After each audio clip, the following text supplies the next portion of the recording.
This is the docket for Houston, Texas. On the 4 o'clock docket, and I do apologize for the delay, we have the jointly administered cases in case number 22-90341, Core Scientific, Inc. Folks, please don't forget to record your electronic appearance. That's a quick trip to the website, a couple of mouse clicks. You can do that at any time prior to the conclusion of the hearing. We do have some folks here in the courtroom, perhaps everyone. If you are in the courtroom, do rise to speak. If you would, please come to the lectern. It's the only place that you can both be seen and be heard. If you are on GoToMeeting, I have activated the hand-raising feature. You know you're going to be speaking. If you give me a 5-star, I'll get you unmuted. You can, of course, change your mind at any time. Either way, first time that you do speak, if you would, please state your name and who you represent. It really does help the court reporters do what is a very difficult job in the event that a transcript request is made.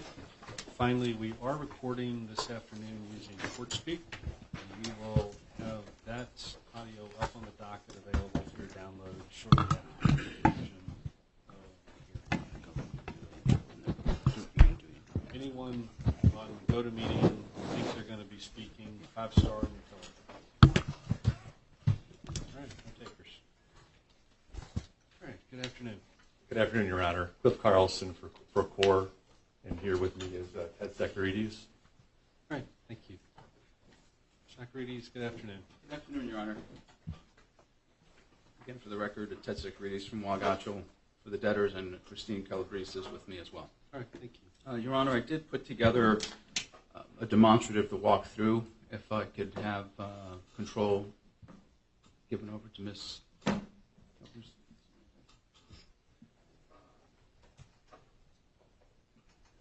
And how are you going to be listed with your computer? It's my name, Your Honor. Christine Calabrese. Mr. Sacarides, I just couldn't hear. What did you say, Christine? What did you list it It's my name, Your Honor. Christine Christine Calabrese. Calabrese. Oh, okay. I was looking for like WOW Presentation 1 or something like that. Couldn't find it. Great, you should have it.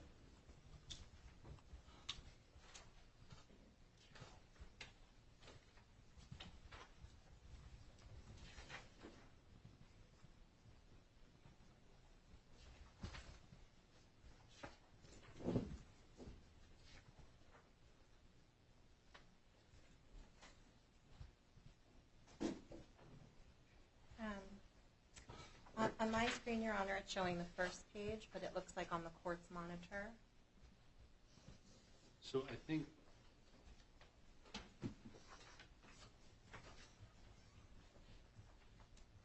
We have hard copies. Is it easier if I just give you one, Your Honor? It's really just for us here in the courtroom. sure. Yeah, why don't we turn that off? Did you get one? Yeah, thank you. And I assume you folks have a copy of We this? can get one, Your Honor. And Your Honor, just to level set, this is the motion for summary judgment that we filed in connection with the claim that Sphere had filed. Right. 2 parts. We hope there's no second part, but we have 2 parts. The first part is that they're not a party, and the second part is limitations of liability. And then, depending on how that goes, there was an agenda item that the schedule would be discussed. Yeah. So, if Your Honor will indulge me. So the first page, just take you through. The issue really comes down to whether or not Sphere is a party to the MSA and the orders that govern the MSA. That's really what it comes down to. And there was some discussion in the papers about whether you need to have discovery in order for you to rule on summary judgment, and the case law supports that you don't. If the facts are clear that they're not a party, you can rule in our favor. If the facts are clear that the limitation of liability applies, you can rule in our favor. And really what this first page shows is who are the parties. The parties are Griffin and CORE. And in that MSA, which was in September, early September, Sphere is not even mentioned. There was an order number 1 done on that same day. Sphere is not mentioned in that one either. And this shows, these are just excerpts. For the record, the MSA is at 1099-5, and order number 1 is at 1099-6. And you can see here, Your Honor, Core Scientific, Griffin. Order number 1, Core Scientific, Griffin. In fact, as I said, those two documents don't even mention Sphere.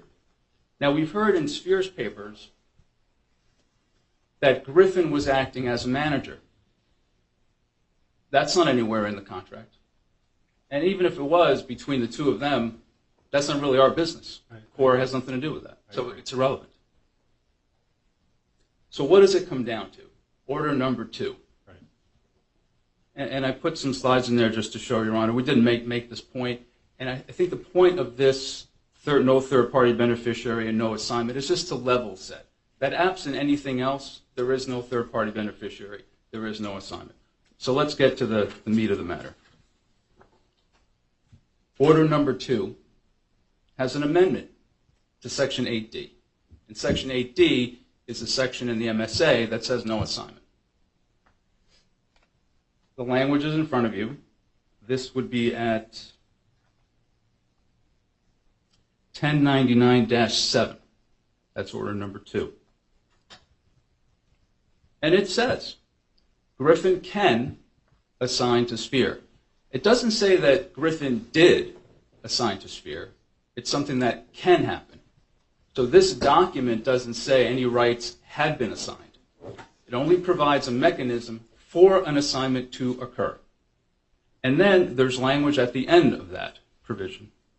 As long as Sphere 3D Corp satisfies company, that's Core, requirements prior to. That's what it says. Now, the other side will tell you, well, what does that mean?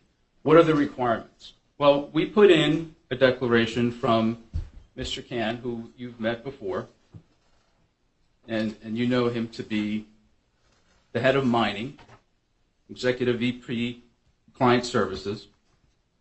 The declaration affirms he's familiar with the agreements, the relationship between the parties, and has personal knowledge of that relationship. He also knows whose core customers are and whose miners they're hosting. Whatever those requirements are, and he lays them out in his declaration, but whatever they are, they have to be at least one. And the other side had to satisfy at least something. Otherwise, that provision is meaningless, and that goes against every canon of interpretation under Delaware law or any other law. So they say, well, we don't know which ones they were. Our response to that is it doesn't matter. And we don't have discovery that you need from us. You, Sphere, had to do something. You had to satisfy company requirements. And if you did that, presumably you'd have some evidence of it. You'd have some email, something that went between the two parties. Nothing. What we do have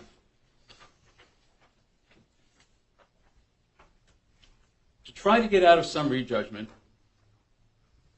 first they rely on 56D. That's a federal rule, I'm sure you're well aware, that if you believe that you don't have available discovery, you can make an application to the court to ask for leave to put off summary judgment while you get the discovery. Okay, well, but what discovery do they need here that would not be in their possession? Again, if they satisfied a requirement, they would know. They would have sent something to somebody, and they didn't. So 56D doesn't really help them.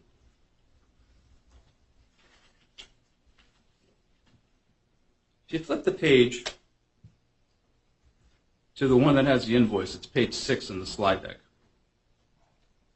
All of the invoices, all of them, have billed to Griffin, shipped to Griffin. Nowhere is Sphere on any of these invoices. And this one here is from May 12th, 2023, and that's a date that's important. I'll come back to it in a minute. So what does Sphere say to try to get out of summary judgment? Well, they say 3 things, basically, maybe 4.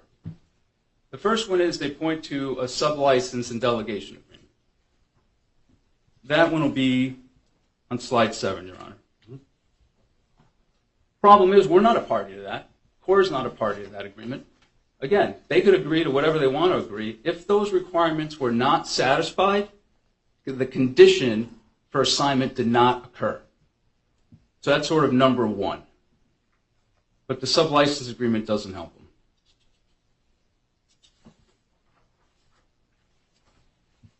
So let's get to the heart of it.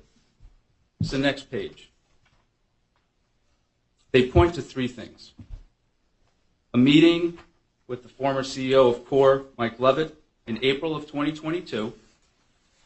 A text message from someone at Core reviewing a press release regarding Sphere and Griffin. And then a July 27, 2022 letter from Griffin's CFO to some unnamed person at Core. None of these are sufficient to withstand summary judgment. We'll start with Mr. Levitt's conversation. Now, we deny that the statement was made, but that's neither here nor there for today.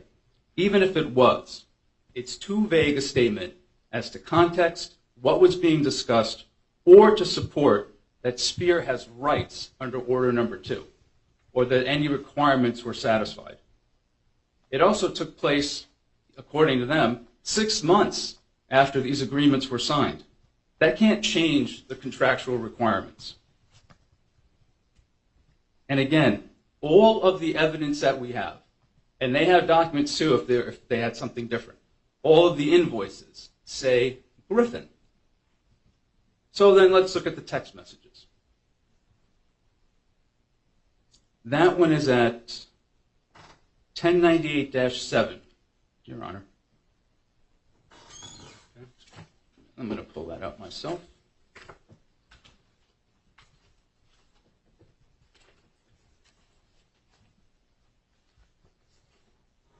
And that goes with 1099-3, and I apologize, this is part of a bigger document at page 61. So the text message is referring to this press release, two different documents. So nothing in the text or the press release say anything about Core agreeing that Sphere satisfied any requirements. Nothing. All the press release says is that Sphere and Griffin entered into an agreement and Core is going to be hosting some minors. Well, yeah, Core is hosting minors. Griffin's minors to this day. And we have the invoices to show it. Now, the reason I mentioned earlier that I'll come back to that date, the invoice was 2023, May of 2023, going to Griffin. If, in fact, Core had a contract with Sphere, based on that conversation that happened in April of 2022, this was a year later, and it's still going to Griffin. So there's nothing from that conversation, there's nothing in these texts or in the Sphere press release indicating a satisfaction of any requirements. None. And then lastly, this July 27, 2022 letter. That can be found at 1098-6. Let's look at that letter. The CFO of Griffin, again, dated July 27, 2022, 3 months after the supposed meeting in April of 2022.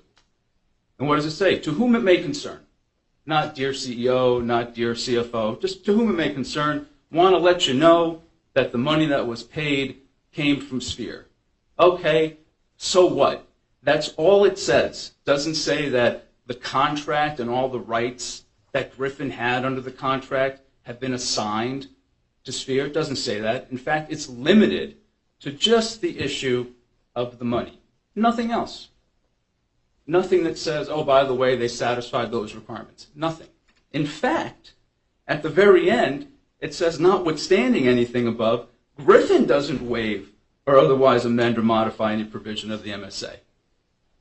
According to Griffin, it's their contract, not Spears. And again, 3 months after that meeting in Miami.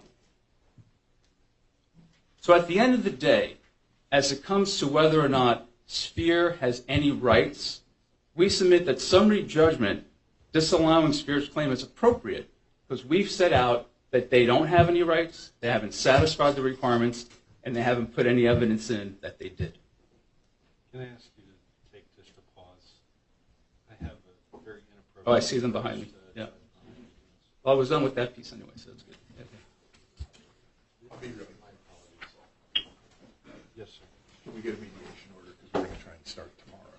I will get it done before I leave, and I'll email it to you tonight. Okay, all the parties are present for this request. All right. Thank you. Terrific. Then hold on DV until he fails in his job. All right. Okay, thank you, Your Honor. Thank you, Your Honor. All right. Thank you, everybody. Thank you. That's all I That's it? My apologies.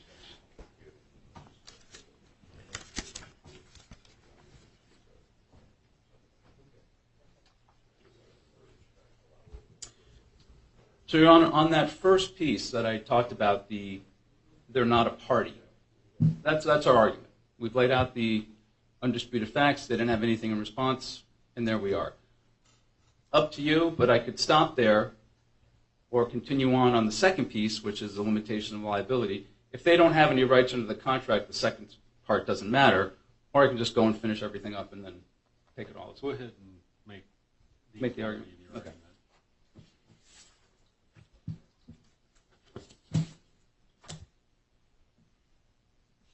So if you reach this issue, this relates to the limitation of liability provisions that are in the You just MSA. said if they have rights under the contract, they have all rights, they have all obligations. They don't get to pick and choose, right? Right. Well, our argument is if they have rights, they're subject to these limitations. Right. You can't get goose gander, bittersweet.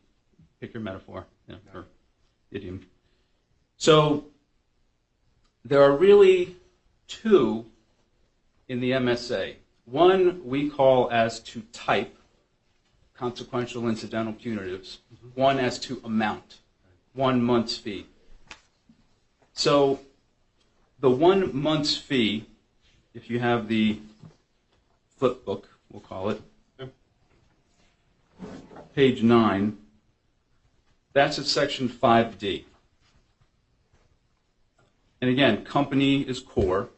Total liability to client in the aggregate for the entire term, and regardless of whether brought during or after term, etc., will not exceed an amount equal to 1 month's fee payable to company pursuant to the applicable order. Sure. Now there's debate about what that means. Our view, and we think it's supported by the contract, is that 1 month's fee would be the month before any alleged breach, because that's usually when this would come in. So we picked the month before we filed the motion. They're pretty much the same as it relates to Sphere anyway, roughly in the 80,000 range. And the reason why we say that is you have to read, again, Contract Interpretation 101, the contract as a whole. And there are other portions of the contract that tell us, well, what are they talking about, 1 month's fee? Section 3, and again, the contract is at 1099-5. And by contract, I mean MSA here. Company, this is A. Company will invoice client monthly in advance for all applicable fees for use of company facility and provision of services as set forth in the applicable order. Then it talks about how client's going to pay these within calendar days, etc. So the way it works is they get billed based on the number of minors times whatever the cost is for hosting, and then there's a true up later. But this is all based on what's happening at the facility. So we say 1 month's fee. All right, let's say the month of May. It was $84,000, and that we have the invoice that we just looked at, which is part of the materials we showed you. Right. Number 6, $84,658 sent in May. They say, well, wait a minute. It can't be that. It's got to be more, because there are other provisions in order number 2, and most typical orders that I think you've seen in this case, that talk about distribution dates and prepayments and things of that nature. So they say, well, prepayments have to be factored in. Well, prepayments are not services. Prepayments are not fees. And I think one way to put a fine point on that, if you look at order number 2,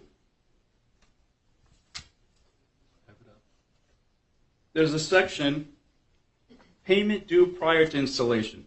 So it doesn't say fee for services, for monthly services. Payment due prior to installation. And just look at the third bullet, $15 million and change, right? 30% of prepayment for March 2022 to November. Okay, that's not a month, that's multiple months. And it relates to payments that are prepayments. They're not for services. So it doesn't make any sense what Sphere is saying, that look to the prepayments to factor in what the 1 month's fee is. You look at the monthly fee for actually hosting. Another reason why it makes no sense, according to them, even if there were only 500 minors, but maybe under a schedule for a particular month, there were supposed to be 5,000 minors.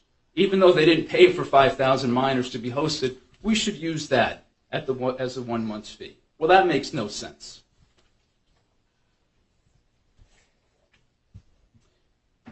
That's the amount. 5C,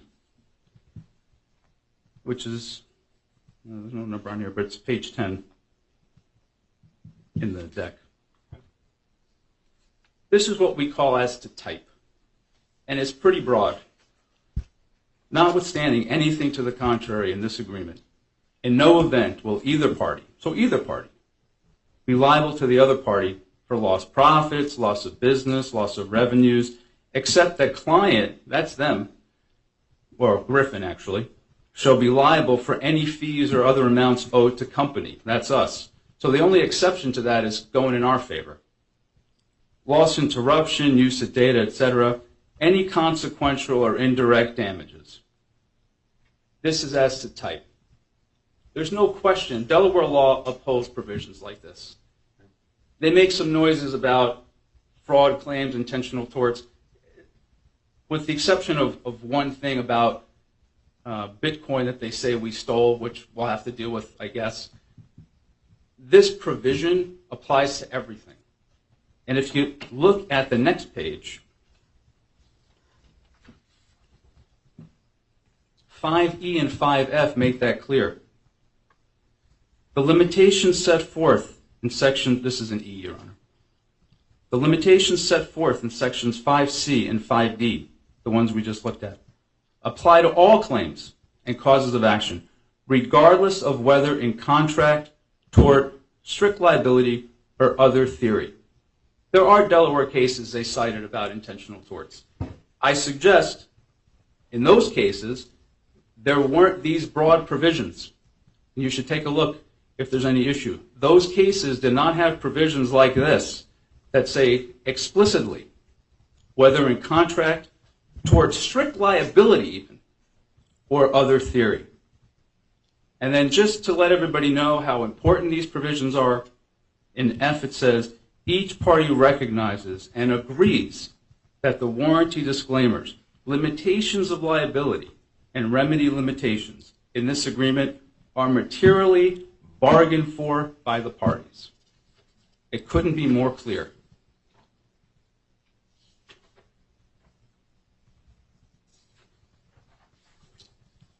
I think you can flip to the end. We went over some of the other points. So when you look at what are the damages they're alleging, they're all contract-based.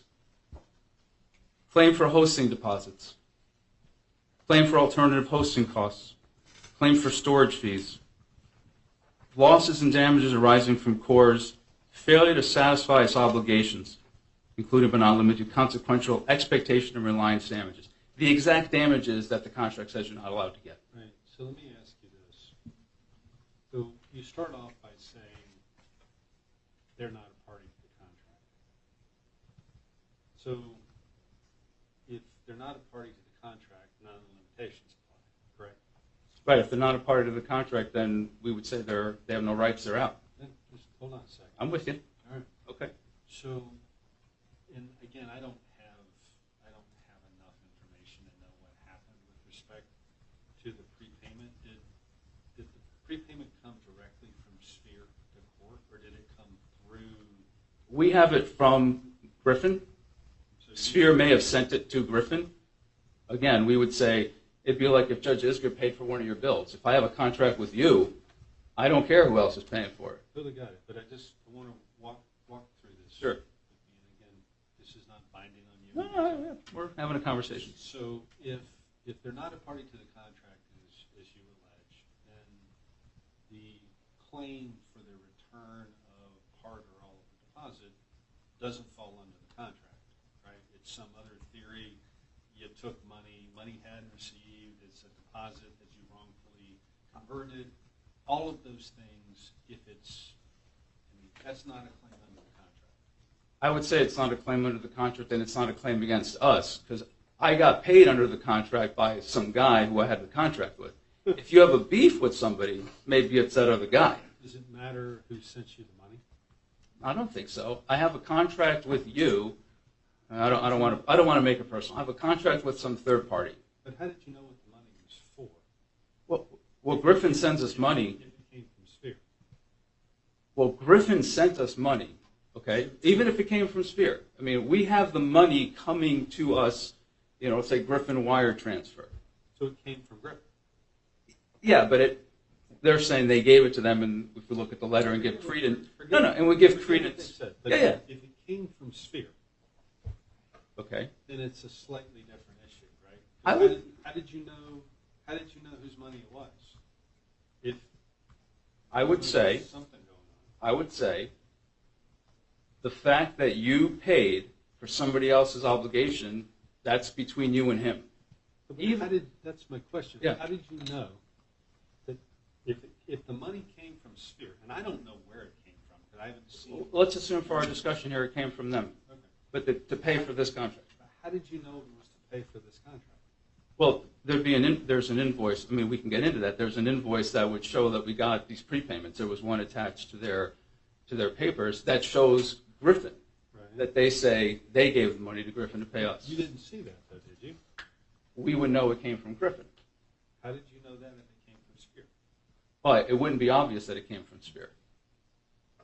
Are you saying how would we know, like in the abstract? I That got a wire transfer for $1 million into Well, my bank account. Griffin did tell. I mean, there's a letter from Griffin saying that the money came from Sphere.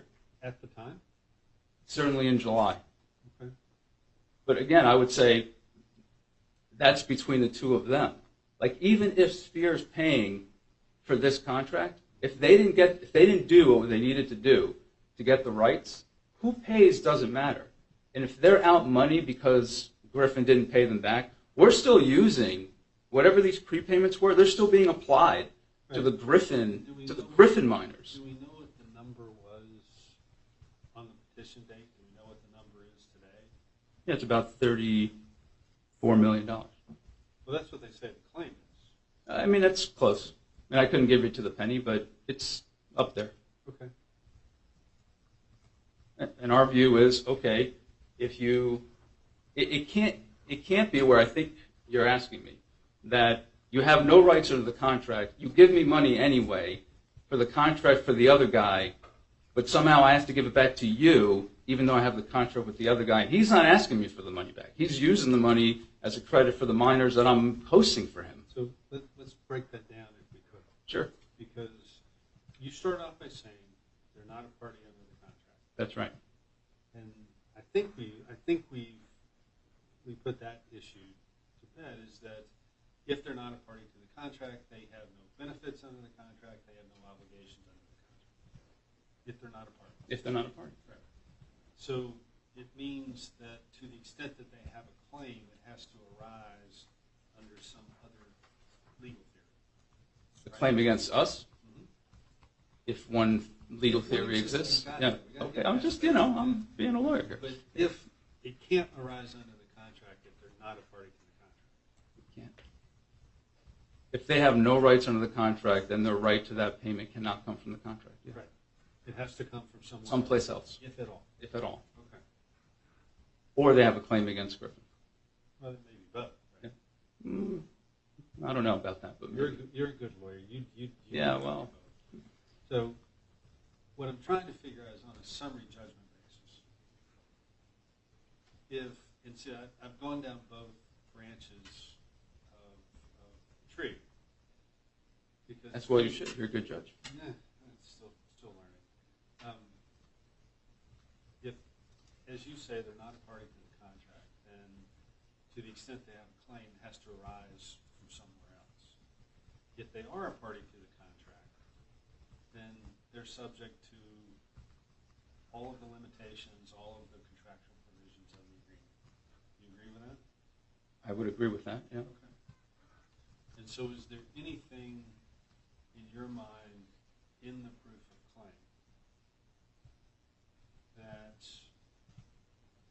suggests an alternative theory other than damages under the agreement? Not that I'm aware of. Their theory is that they have the rights under the contract that they were assigned to them. Okay. That's it, Ron. I got it. Okay. Thank you for indulging me. Appreciate it.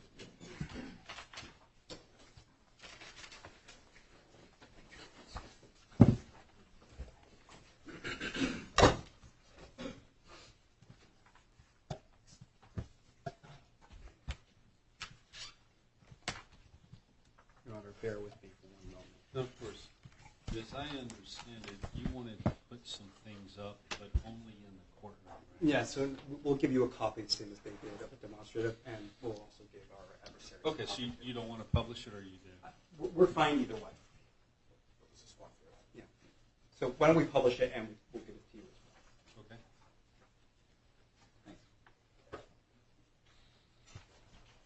Okay. Okay, approach. Oh, Ms. Harper, are you plugged in? I am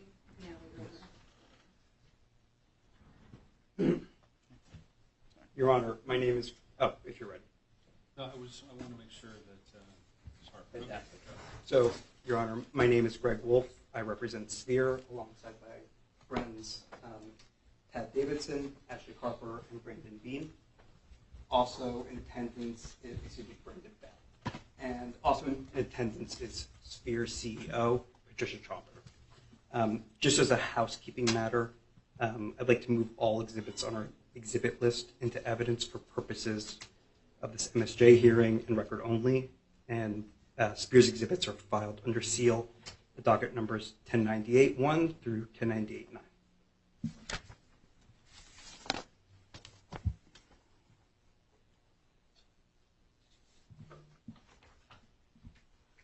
Any objection? No, not at all. And in fact, and I was remiss, I apologize, Your Honor. Prior to the hearing, we did discuss with counsel that we would agree to that, and also reciprocally for us, which would be at the 1099 numbers. So no objection to both for purposes just of the hearing today. Certainly. So by agreement, I will admit Sphere's exhibits 1 through 9 identified as 1098-1 through 1098-9, and core exhibits 1 through 8 identified as 1099-1 through 1099-8. Did I get them all? I believe so, Your Honor. Okay, thank you. Thank you. Of course. So I'd like to begin actually where Your Honor left off on whether we have any claims outside the contract. Right.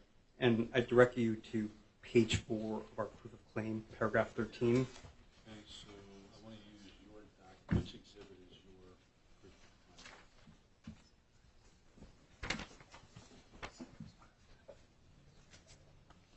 claim? I'll find it. I just thought I didn't. No. I just thought you knew.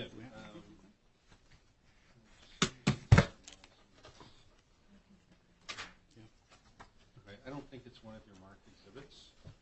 I believe it's attached to our summary judgment papers.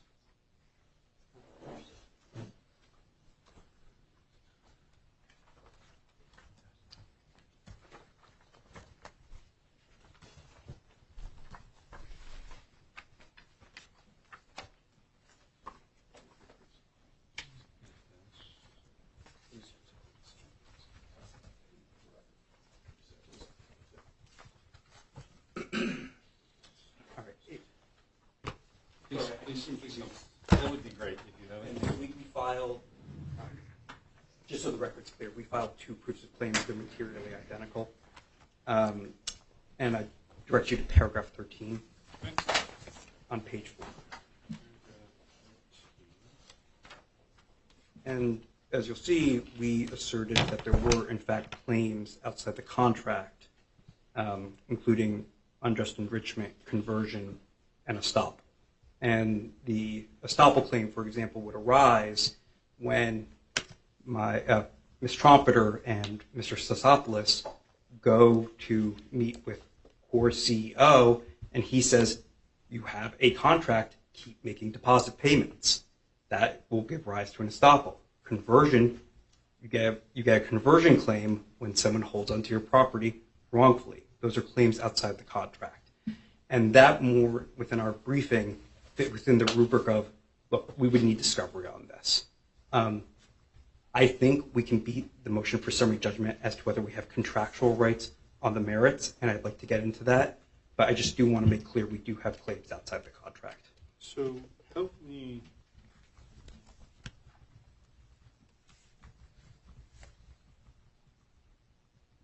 I'm sorry. Give me just a second. Of course.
So do you have a copy of the addendum available to you?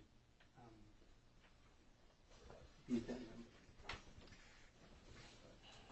My colleagues will bring that up in one moment. Sure.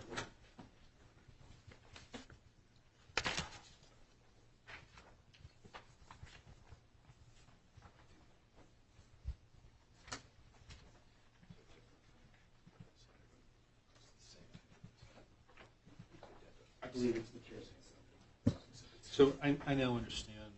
Sorry, what was this? That's the same claim, Your Honor. Oh, no, that was for you. Oh, for me. Oh, sure. He has it in front of him, Your Honor. No, I now understand. Okay.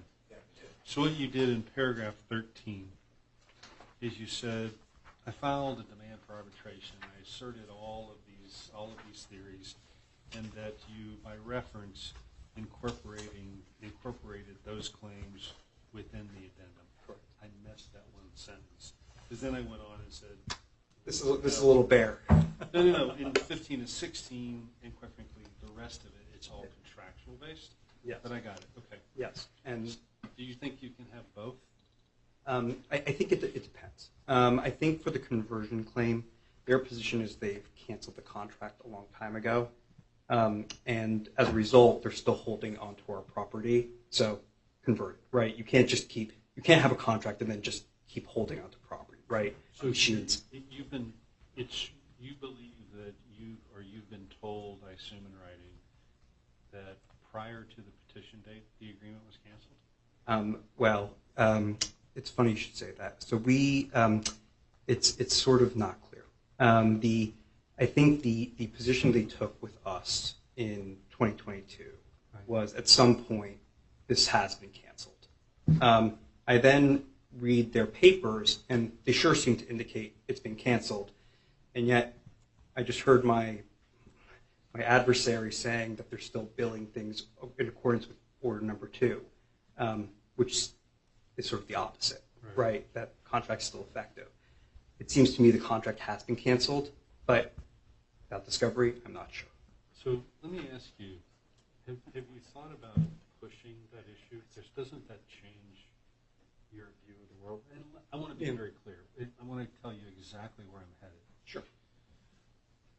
On this track that we're currently on, you're going to have to choose. Because I don't think that the claims can exist together. Either you're a party to the contract, and you're going to be subject to all the limitations and everything else, or you're going to take the position that, no, I have tort claims that are based upon whatever theories you have. Because I don't think, I got the conversion claim if, in fact, well, maybe, I don't know, I have to go read the entire contract to find out what the rights and remedies are of the parties upon the termination. But I don't think that you can maintain this, at least based on what I've read, as both, I'm just going to call it a tort claim and a contractual claim. I think it's one or the other. Yeah, so I'm part of the issue is my adversaries didn't move on that. But what I would say is, for unjust enrichment, you're probably right. Right? Classically, there has to be a contract, otherwise there's no unjust enrichment. Right. For estoppel, not so, which is more quality contract. It's not really a claim, right? Well, it can be, right? So an estoppel claim, for example, if he's right, there's no contract, but he says, Oh, but it's a contract yes, claim. I'm basically substituting consideration. Okay. Some jurisdictions consider that a tort, some a contract. As far as the conversion claim, I will agree with you that there may be some elements of it that we can't maintain, but I do believe that the law would say, for example, with respect to the machines, right? If that's our property, the machines are our property, and they cancel the contract, and then they just won't give them back, that's a conversion claim, right? They've converted them. Assuming they have no right to hold it, right? Assuming they have no right to. Right, I got it. So, all right, I want to hear your contractual-based arguments. Yes, please. Because I struggle with that. So I absolutely want to hear them. Given what I've said, I also trying to figure out if you really want to maintain that or not. Well, I think we will, and hopefully I can sway your honor away from struggling to a decisive feeling that this should just be denied, at the very least at this juncture. So let me begin where I think I would have began, which is just to level set what's at stake here.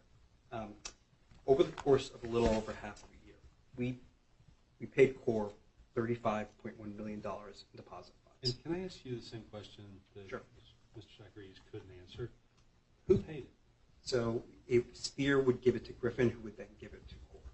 And, okay. And so I will. From the debtor's point of view, if we were only looking at the wire transfer, they would have no idea that you paid it?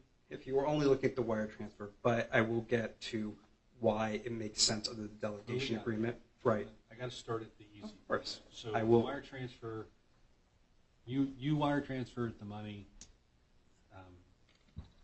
to your, how do you refer to them? Our exclusive manager of our You currency transferred it to operations. your manager then transferred Yes. to the debtor. Yes, and if you put blinders on and you were only looking at the wire transfers. Okay. So, as they began, $35.1 million to them. We get a few $100,000 worth of services, and then they say we're not going to host any more of your miners. We're not going to uphold our end of the bargain. So are there miners being hosted today? There are approximately 600 miners being hosted. And are they your miners or are there somebody else's? They are our miners. Okay. And so is it your belief that you have to pay for those or you don't have to pay for those? They've been using, tellingly, our prepayments. So down. but Yes, that- yeah, that's a absolutely. different question. We would absolutely have to pay for that. Okay. And is it that you believe you have to pay for it pursuant to Order 2 or some other agreement? Well, they've canceled order number 2 according to them.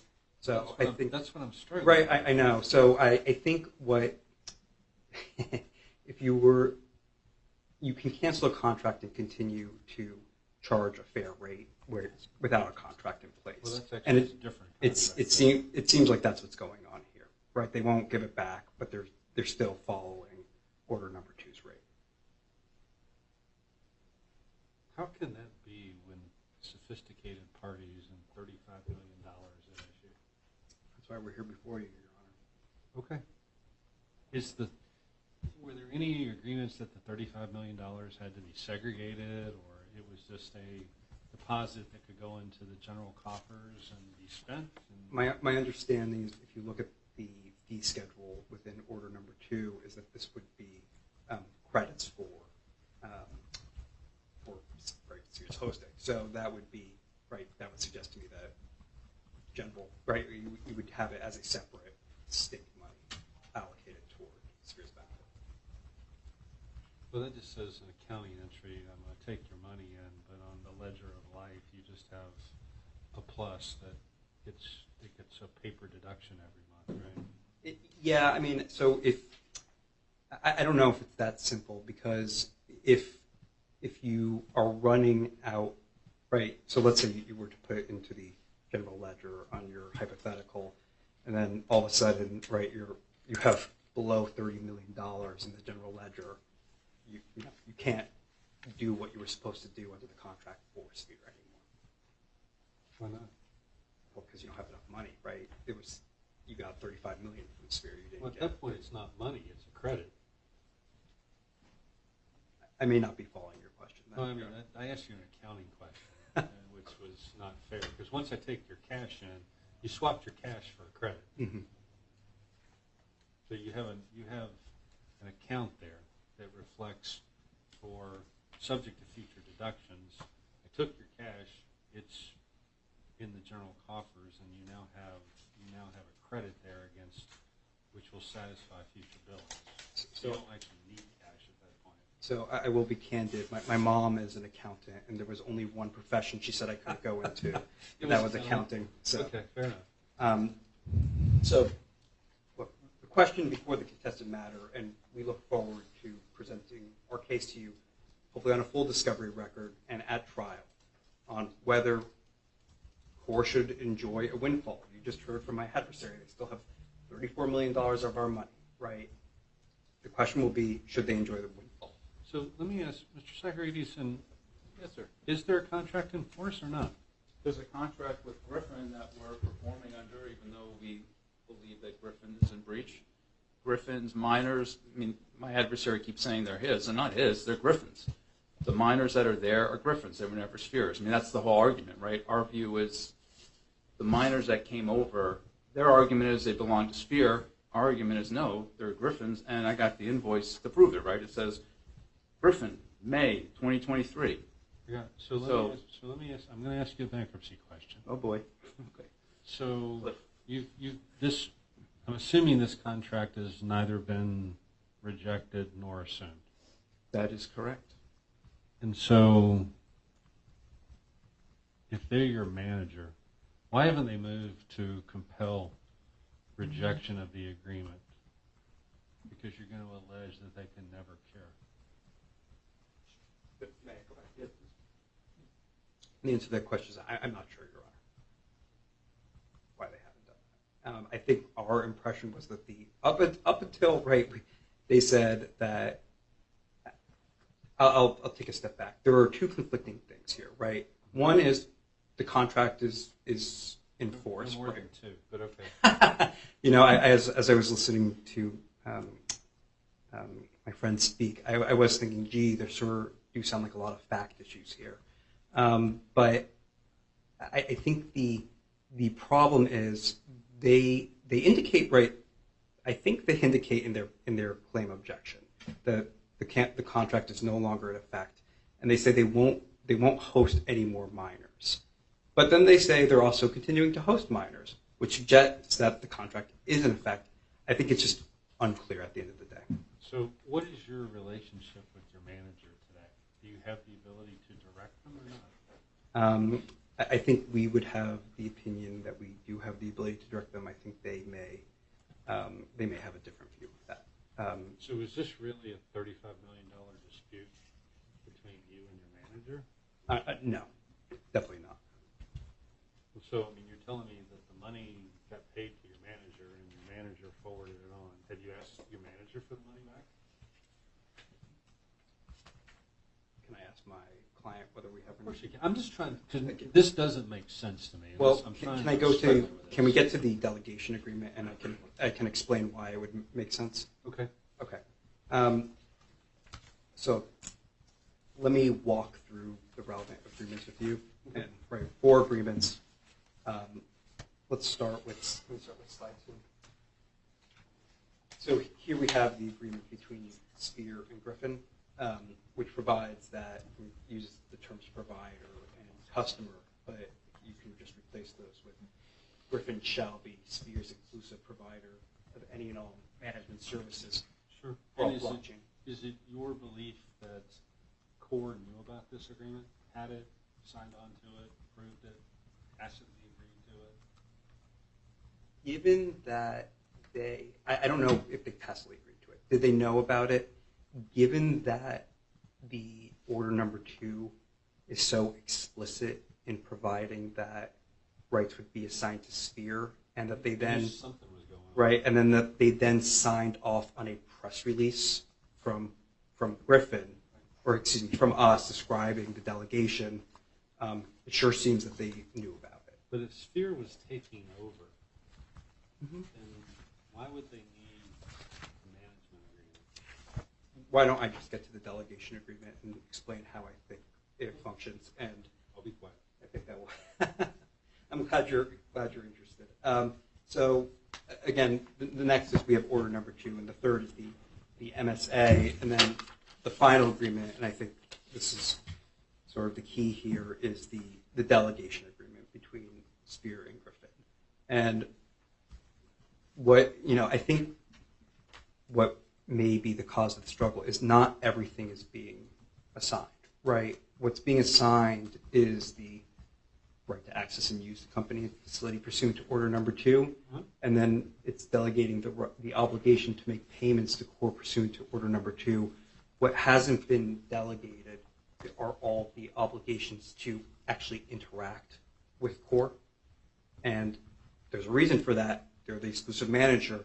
They're the ones who are getting paid to ultimately deal with Core, right? But in terms of whose money it is, it's our money that's coming to them. And so why didn't your manager file a proof of claim? I'm not sure that they would consider that they had, it's a good question. I'm not sure that they would consider that they had rights to the money given that it's our money. Well, no, they don't have any rights to the money. I mean, according to you, but Correct. managers take action all the time that have financial benefits to the folks that they're managing for. The answer, I can't speak for them, Your Honor. Okay. Are they represented by anybody? Candle Gates. Okay. And I take it they haven't filed a proof of claim in this case? That's correct. Okay. All right, so if we can put up slide 6, which we've been discussing ad nauseum, right, you have slide 6, which specifically refers to Sphere. As Your Honor just put it, they knew something was going on. Right, it doesn't say any party, it says Sphere. Right. It specifically references it. And, we then go to the crux of just what are the requirements prior to. They submitted this affidavit from Mr. Can. I think we're all in agreement now, my adversaries included, that there's no way you can read the phrase requirements prior to and think that's what those requirements are. And so the question for you then becomes, what are the requirements? And the requirements, given that there's no written consent required, seem perfunctory to us. And it could be as simple as as Core signing off on a press release, right? It could be Core doing a search and just verifying that Sphere is a Canadian company. There's no mechanism in the contract that actually says, oh, Sphere has to submit something to Core, right? It could be Griffin that's submitting it. And there's no mechanism that actually says Core has to announce your requirements have been met. And there's no mechanism because there's no written consent required. And so there are many things that could have been done to satisfy the requirements. We don't know what the requirements are. And given that Griffin and Core were the ones interacting, they would be the parties that ultimately know if the requirements were satisfied.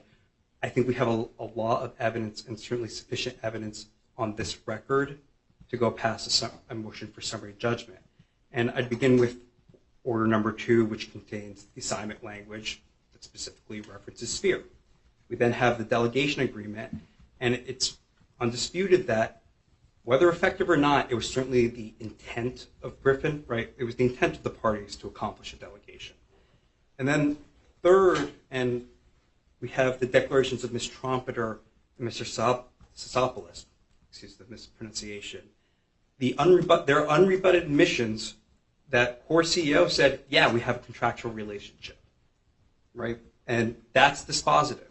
And I heard a lot about, from my adversary, whether the requirements had been met. But what I hadn't heard is anything about whether there was a waiver of a condition precedent. And when the CEO of a company says, we have a contractual relationship, you are our customer, that sure suggests that either whatever happened between Griffin and Core, that the requirements were met, or we don't really care if the requirements are met. Keep paying us millions of dollars. We like it when you pay us money. We don't really care if it comes from you or Griffin. We just want to keep receiving the money. And Your Honor, we think that that's dispositive, and there's really no need to go to the other evidence, but we did offer other evidence, right? We have and if we could go to slide 9, right? We have Core approving a press release disclosing the delegation agreement. Surely, if Core thinks this delegation isn't effective, it's going to say, wait, hold on. You can't disclose this delegation. So we have the approval of the delegation agreement. And finally, we also have the statements from Griffin that this is actually our money. And unless you have more questions on that branch of the motion, I'll move on to the limitations of liability.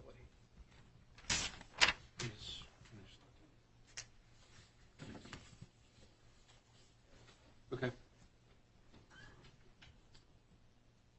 If it's okay with Your Honor, I know that Tad began with contract construction. I'd like to begin with public policy.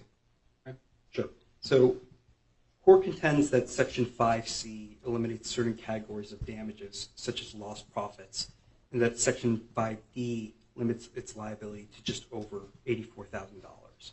And its argument fails for several reasons. The parties agree that Delaware public policy controls, and Delaware public policy will not permit a party to exploit itself for intentional torts or contract claims that include allegations of bad faith. And we've included both claims here. Now, there was actually, we've put up on the deck for you the paragraphs discussing why intentional torts can't be disclaimed.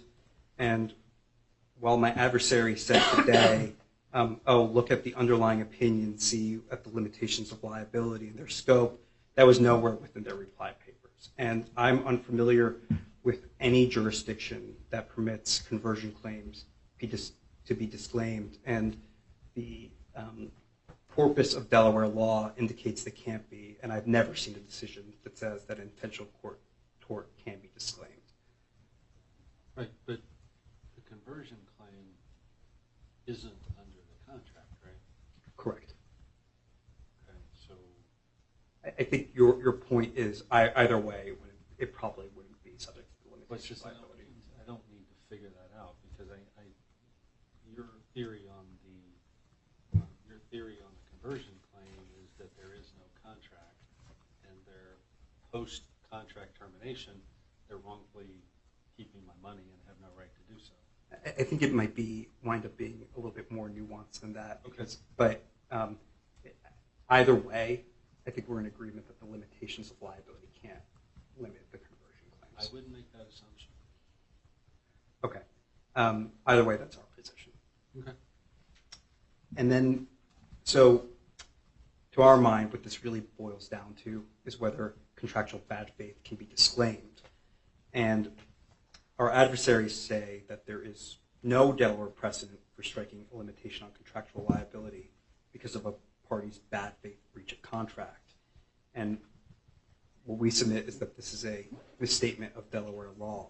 And we cited Delaware precedent indicating that Delaware, like most jurisdictions, in fact does not allow a party to limit its liability for a bad faith breach. My adversaries cited the same case law. And we'd refer you to the Petroleum v. Magellan Terminal Holdings case. And the question was whether a limitation of liability was enforceable against bad faith breach.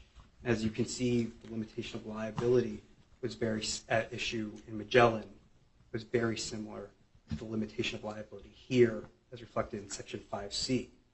And what the court holds is that whether a bad faith breach can be limited is an issue of fact that cannot be decided before trial. And I quote, "The case law from the Superior Court carves out an exception for bad faith breaches of contract in specific instances. It is undisputed that parties cannot absolve themselves for their own conduct amounting to fraud. However, as to claims that fall somewhere short of fraud, such as claims for bad faith, the court must undergo a factual analysis that is premature on summary judgment." Now, on reply, my adversaries say that the Magellan case only reached this conclusion because there were also fraudulent inducement allegations in the case. And if you read the case, the presence of fraud allegations ultimately had nothing to do with the court's ruling on bad faith breach of contract. You can see it right there. It's undisputed that fraud can't be exculpated. The only question is whether bad faith breach of contract can be. And the court says that that raises a fact issue that I need to address at trial. And we'd also submit that Petroleum is consistent with the majority position in Delaware that bad faith breaches cannot be limited. And for example, if we could go to the next slide. In the context of interpreting a contract construction provision that did not specifically carve out an exception for bad faith, the court in J.A. Jones Construction versus City of Dover observed that even if a contract purports to give a general exoneration from damages, it will not protect a party from a claim involving its own fraud or bad faith. And my adversaries in their briefs say that J.A. Jones only dealt with tort liability. That's not correct. The court in Petroleum, as the court in Petroleum noted, J.A. Jones also dealt with contract liability.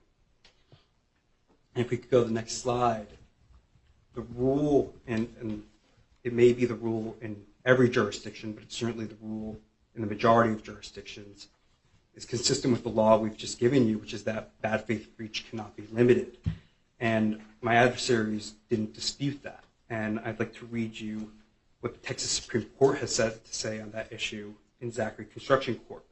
Generally, a construction provision exempting a party from tort liability for harm caused intentionally or recklessly is unenforceable on grounds of public policy.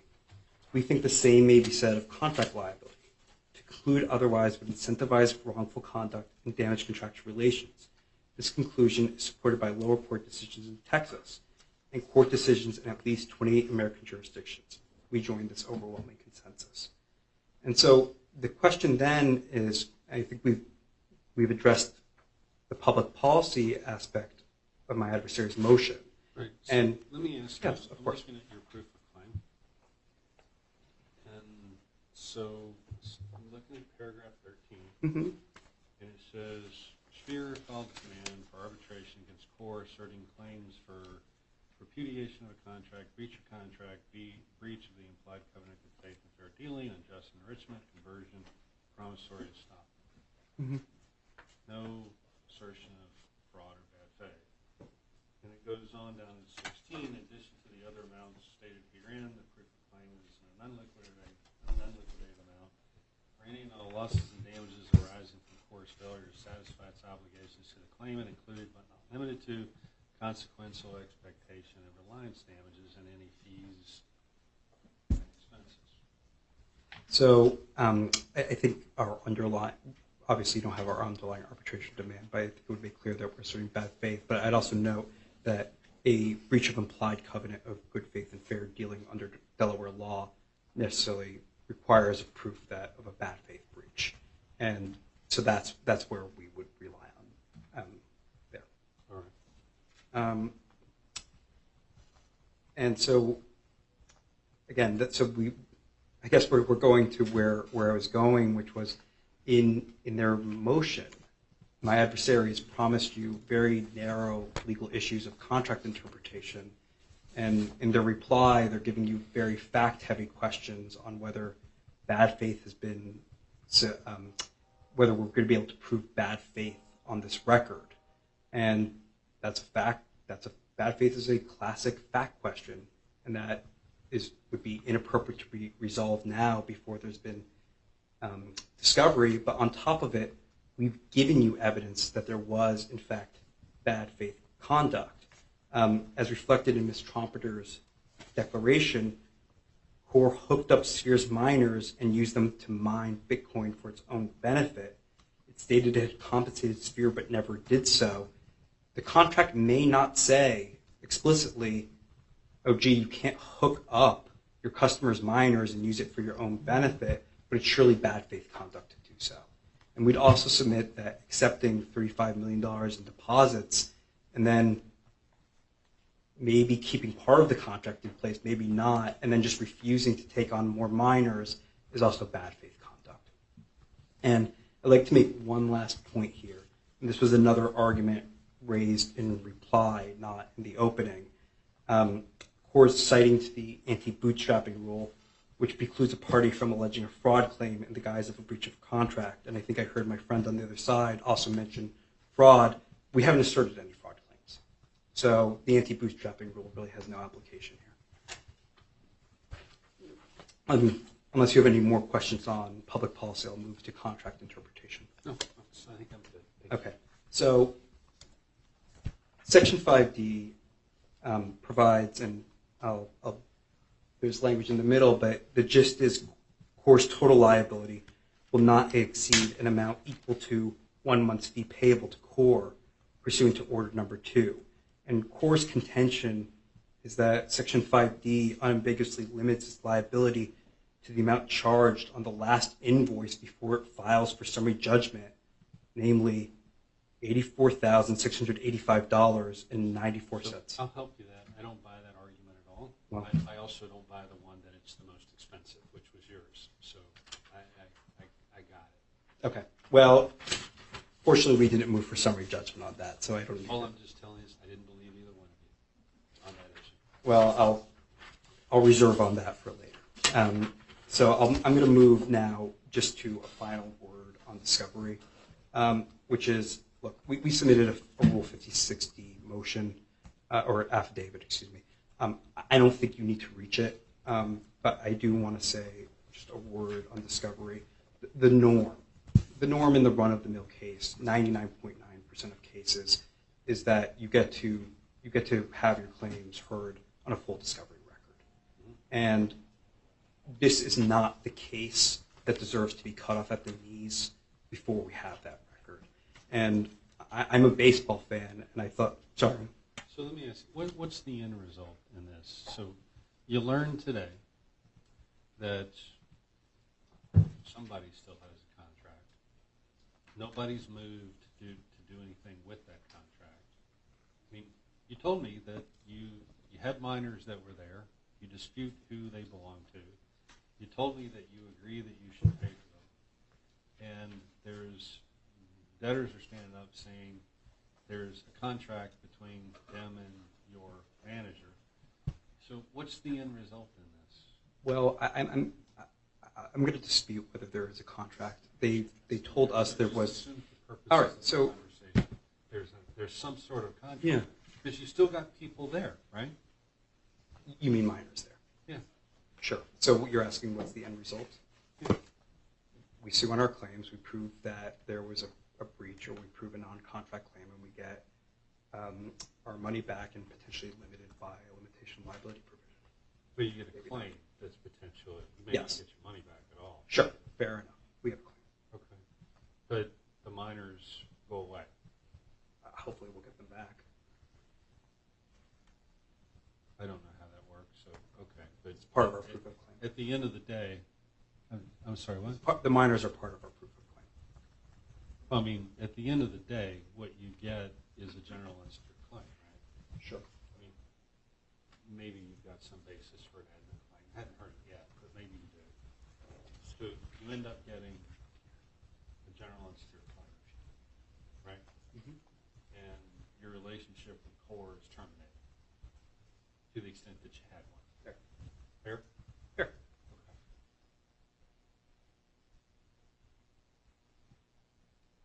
And of course, there's always the potential for a negotiation and something new. I'm just trying to understand what the end game is, because. Okay. Look, we're trying to get our money back, and that's the end game. And if it's through a general unsecured claim, we're in a better position than we are today. Okay. What I'm really trying to understand is you're not asserting that there's some sort of trust fund. It's just you believe you gave these folks a deposit in return for services. There's a dispute about who services were provided to and who's entitled to act with respect to whatever agreement it is that parties think exists. But at the end of the day, I mean, I've been pointed to nothing, I've read nothing which would suggest that there's a fund there or there's some sort of trust fund theory. It's just, you have a claim, like the person who sold a box of pencils and didn't get paid on their receipt. If you don't mind, I'd like to consult with my esteemed co-counsel on that. That would be great, because it helps me understand what question to ask next.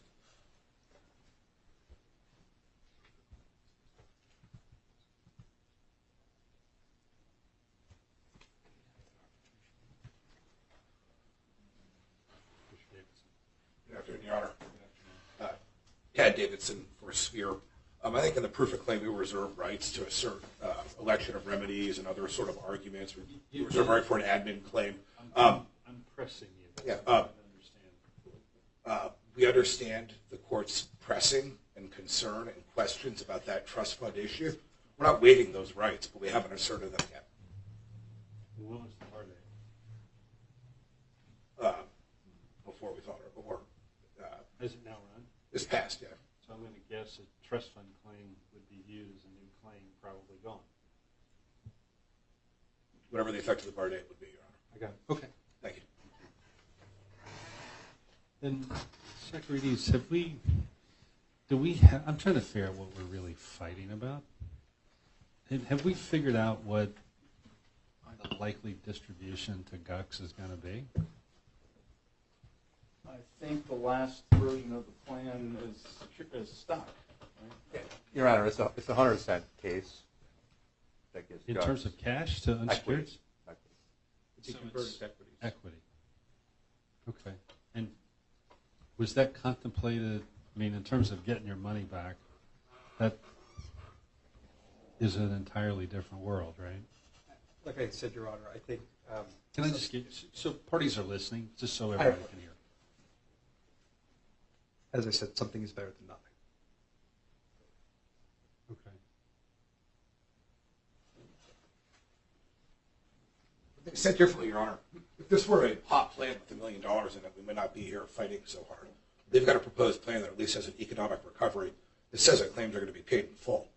Yes, it's in equity, but it's still $35 million of equity based upon the value of the reorganized company. Got it. Wouldn't arguing with you, just trying to understand. All right. Just a couple points. If you don't mind. No. I thought you were finished. Sorry. I I've apologize. interrupted you a million Yeah. times. I've enjoyed it, Your Honor. It's much lonelier not having conversations.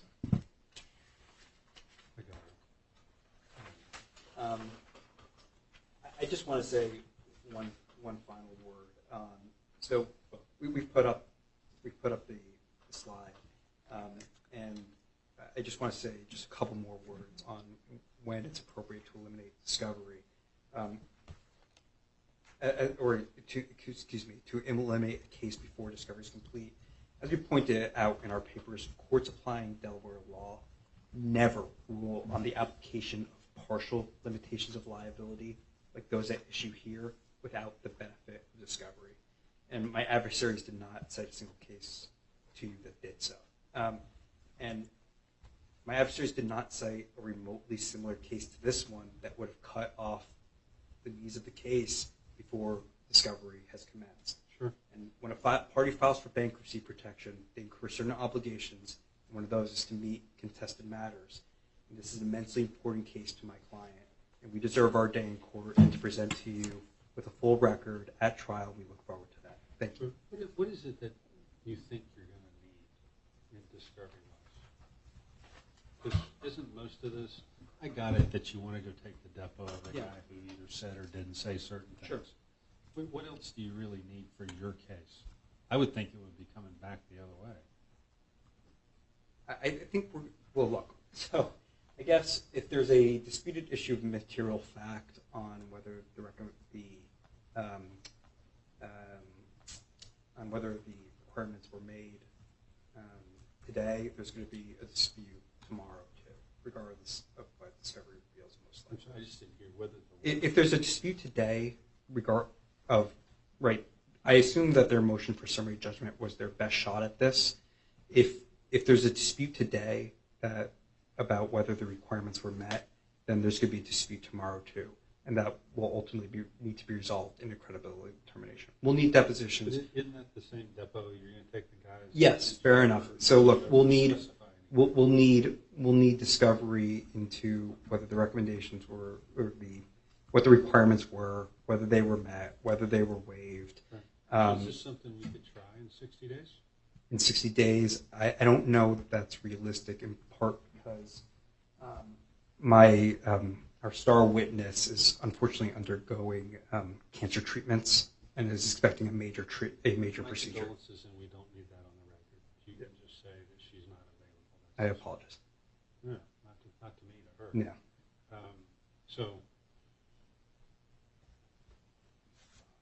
But barring working through that is something that could be done. It just doesn't sound like it's that complicated. Mm-hmm. It's a big number, but the disputes are relatively confined. We ought to be able to do this relatively quickly. It's not something we need 6 months of discovery and 3 months to get ready, and we try this sometime next year. No, we do this before the end of the year if we're going to do it, right? I think I'm not sure about that. Can I think about it? All right. So let me ask you this. Yes. Sure. If, subject to all of the legal arguments that you want to make with respect to the effect of certain provisions, do you agree with the basic premise that if you have rights under the contract,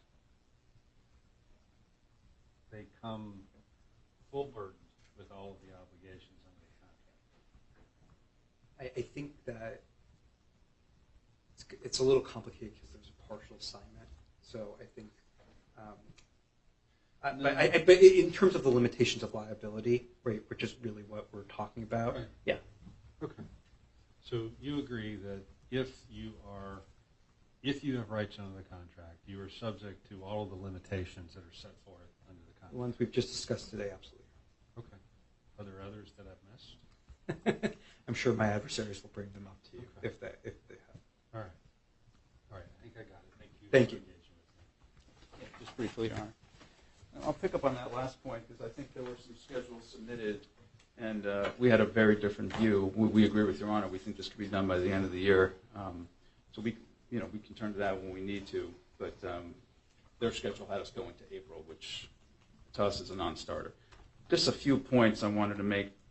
There was some accusation that whatever happened at that April Miami lunch, that somehow that's the basis for this estoppel point that counsel was trying to find in his proof of claim. All the money that was paid before then. If you look at the order, number 2, that adds up to about $35 million.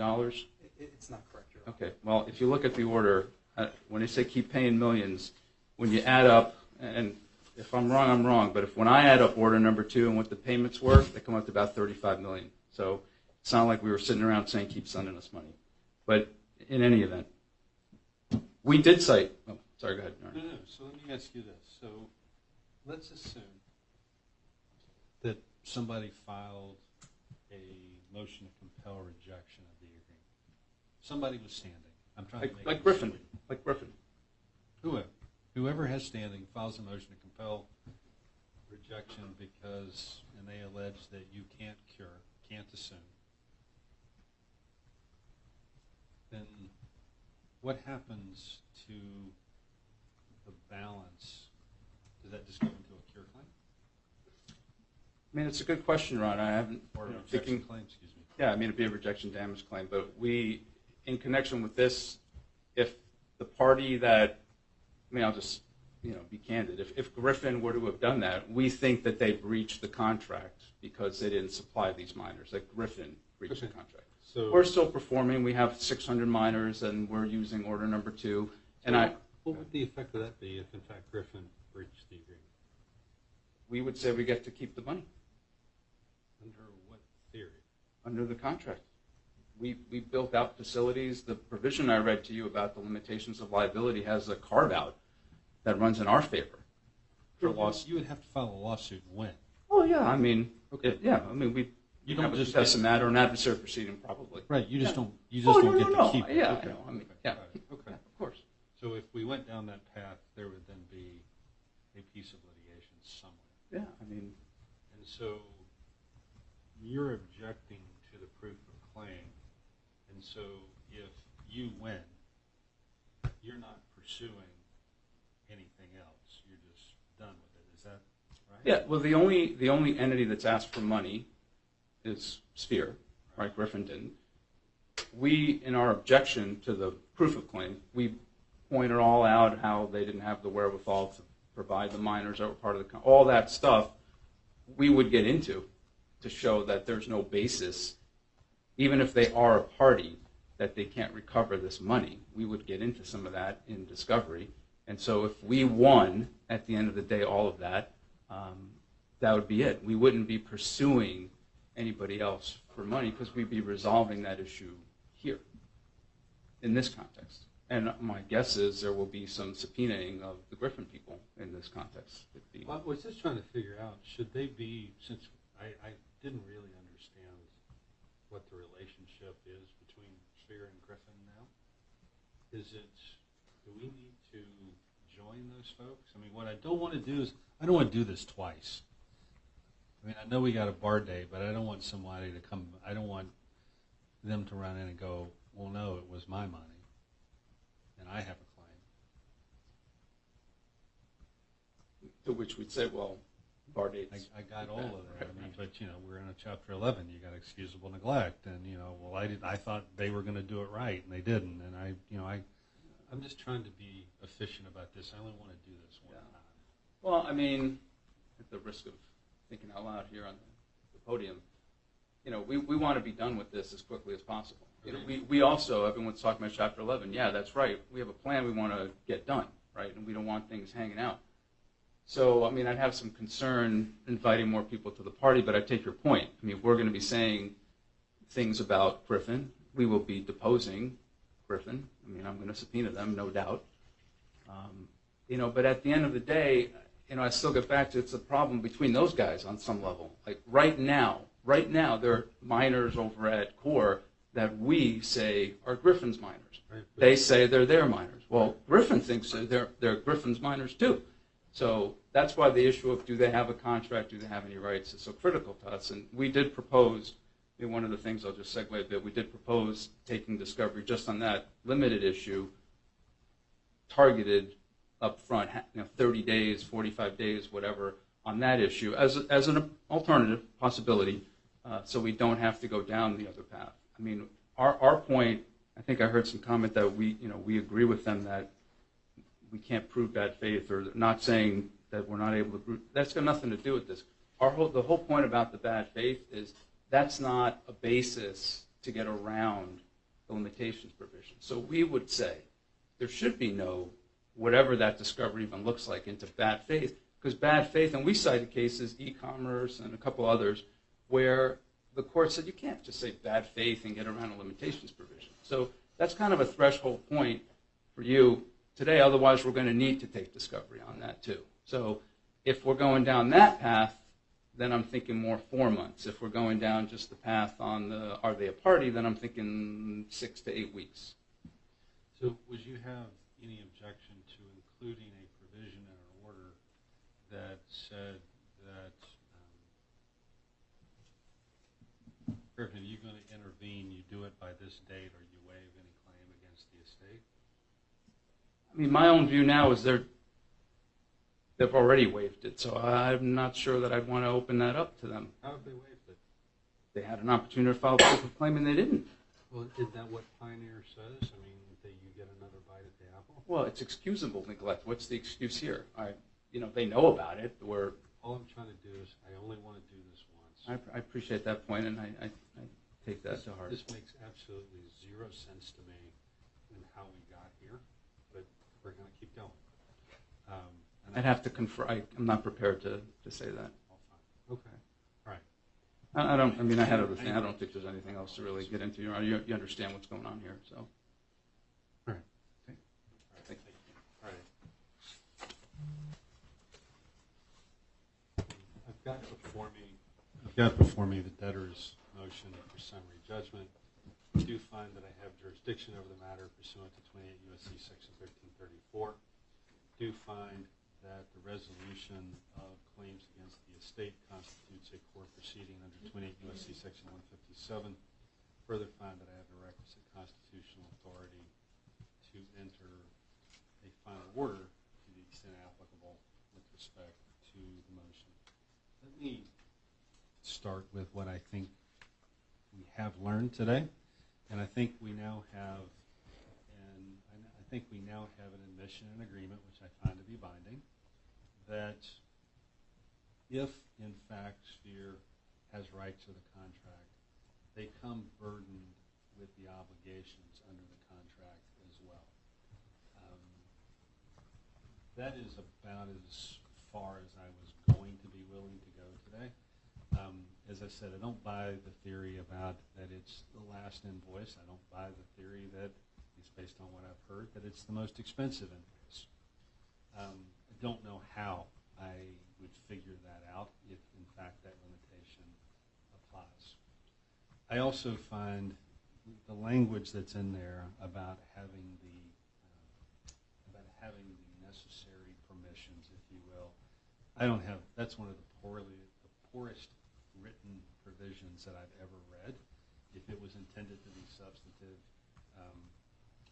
someone just didn't do a very good job. And so I don't know what that means. I am going to have testimony on both what it meant at the time, because I do find there to be an ambiguity. I'm obviously going to hear testimony about whether or not those conditions were met, to the extent that we're going to go down this path of living under the contract. I do think that the attachment to the proof of claim asserts claims that are outside of the agreement. They don't do it with specificity. It's hard to figure out exactly what is being asserted, but that is the basis for some limited discovery. So I am with the admission that was made on the record again, which I accept, and I don't think it was much of a give at all about the status of the contract. I'm going to deny the motion for summary judgment, and we're going to move on to scheduling. But I want to tell everybody, this is not a 6-month thing. This is not that hard.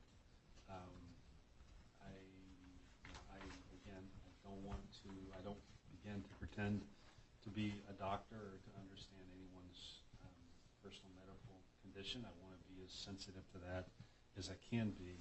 But I also have to recognize that this is a company that, if it's going to survive, it has to get out, and it has to get out relatively quickly. And this is going to be one of those things. I don't know why we can't try this, or in fact, I'm going to give you a schedule. You all can agree to it, but it's going to be a schedule that has a trial date this year. I'm perfectly happy to let you all work through that. I'm perfectly happy to pick dates that work for me. Have your choice.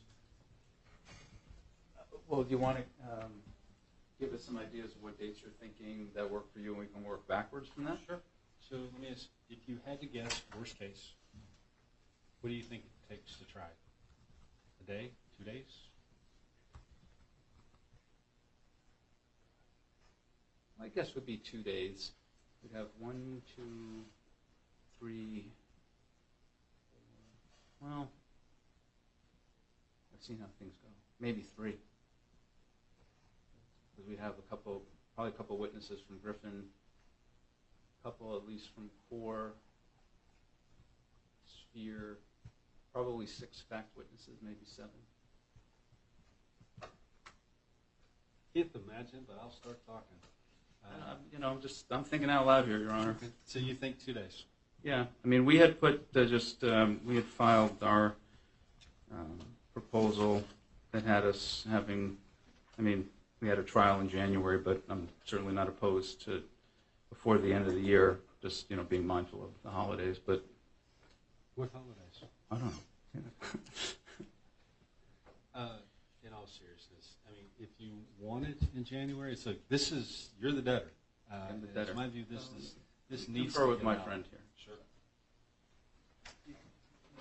Your Honor, I would also just add, if I may, Ms. Tromper, who is, I think everybody will agree, is an integral witness. Mhm. And she has procedures scheduled for tomorrow, actually. That's very important. And then an end of October. So that's the only potential fly to do like that. All right. So January would work better for you as well? I saw a nod, yes. Sagrides? Mr. Cross was just telling me December would be better, but if we can do it, maybe split the baby and have it in the beginning part of January? Sure. You want the second and third? God love you. How about the 3rd?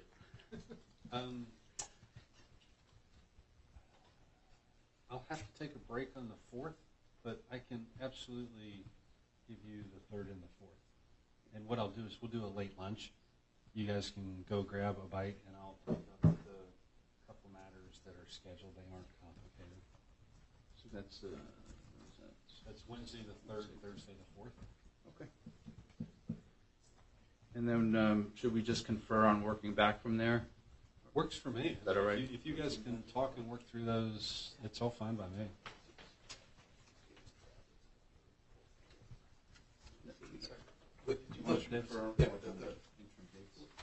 The concern you have on the 3rd and 4th of January is just, we're talking about 6 witnesses, trying to make 6 witnesses available right after the new year, which I think might have been some of the holidays you might have been referring to. So we think later in January probably works better from availability for witnesses. We don't even know who they are yet. I know. I'm okay with the 3rd and the 4th. I know who my guys are going to be. You know what? It's there's a lot to learn in all of this because, again, this still makes no sense to me as to why you guys are standing here. So I'm going to give you the 3rd and the 4th, and Brianna, just reserve the 5th as well. Okay. If it turns out to be a problem, you know how to talk jointly to Mr. Alonso. He's got full ability to move the calendar. But this really needs to be honed down. I can't imagine there's 6 witnesses, but I got it. Okay. Let me ask this: do you want? I trust you all, so I don't require this with folks that I know and trust. Do you want a final pretrial? You don't care, or don't need it? Want to ask for one if you hit a log jam in December? We're working in an order with those dates and work back, and then have the ability to talk to Mr. Alonso as well, to the extent we feel like we need a pretrial. No, absolutely. That's only if you need it. And if things come up, you're usually Yeah, it's going to be available. discovery issues or whatever. But Well, discovery, again, because we got such a short time frame, do not engage in the letter writing campaign. Come see me immediately. yes, you are. I tend to save paper and email traffic. All right? Good. Okay. I'm going to, what I would ask Mr. Davidson, if you just draft a short order that says, for the reasons stated on the record pursuant to Bankruptcy Rule 7052, the motion for summary judgment is denied without prejudice. Things may change. I may learn. I have so many questions, and again, I just trying to be as quiet as I could be. But with that, sign off is to form only. By signing off is to form only, not waiving any right of appeal or review you may have. You're simply confirming that the paper reflects the oral ruling. All right? Yes, Your Honor. And if you would shoot Mr. Alonso a text or an email once you've uploaded the scheduling order, but we've reserved the time. If that's going to change, let me know ASAP because other people will take it. All right? Thank you, Your Honor. All right. Sorry for keeping you late. Sorry for starting late. I'm going to sit right here because I've got to do Judge Isger's order.